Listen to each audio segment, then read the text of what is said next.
Sister brother praise lord అందరూ ఎలా ఉన్నారు? బాగున్నారా? మీతో ఒక్క విషయం పంచుకోవాలని ఆశపడుతూ ఉన్నాను. మీకు అమౌంట్ అవసరం వస్తే ఎవరిని అడగవద్దు. ఎందుకంటే మనుషులు మీకు అమౌంట్ సహాయం చెయ్యరు, బట్ మిమ్మల్ని హేళన చేస్తారు, చులకన చేస్తారు, అవమానిస్తారు. అదే దేవుని దగ్గర మోకరించి కన్నీటితో అడిగి చూడండి. సిస్టర్ బ్రదర్, ఒక్కసారి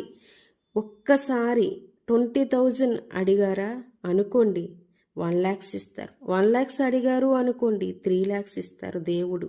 మనం అడిగిన దానికంటే, ఊహించిన దానికంటే అద్భుతాలు చేసే దేవుడు, ఆశ్చర్యకార్యములు చేసే దేవుడు, ద్వారాలు తెరిచే దేవుడు. అన్ని ద్వారాలు మూసుకుపోవచ్చు, అన్ని ద్వారాలు మూసుకొని పోయి ఉండొచ్చు, కానీ అద్భుత రీతిలో ద్వారం తెరుస్తారు మన దేవుడు. ఇలాంటి గొప్ప దేవుణ్ణి సహాయం అడగడం మానేసి మనుషుల్ని ఎందుకు అడుగుతున్నారు? నో, అలా చేయొద్దు. దేవుడు ఇచ్చిన రోజు మీ మనుషులకి ఎవరికి ఎంత ఇవ్వాలో వాళ్ళకి ఇచ్చేసేయండి, కానీ మనుషులు దగ్గర మాత్రం సహాయము అడగవద్దు. డబ్బు ఇచ్చినా హేళన చేస్తారు, అడిగినా హేళన చేస్తారు. అదే దేవుణ్ణి అడిగి చూడండి, మోకరించి కన్నీటి ప్రార్థనతో అడిగి చూడండి. అడిగిన దానికంటే, ఊహించిన దానికంటే అద్భుత రీతిలో ద్వారాలు తెరిచి మీకు సహాయం చేసే గొప్ప దేవుడు. మీరు ఎవరికి ఎడిక్ట్ అవుతున్నారు? దేవునికి ఎడిక్ట్ అవ్వాలి, ఏదో ఒక పనికి ఎడిక్ట్ అవ్వాలి. పర్సన్కి ఎడిక్ట్ అవ్వకూడదు.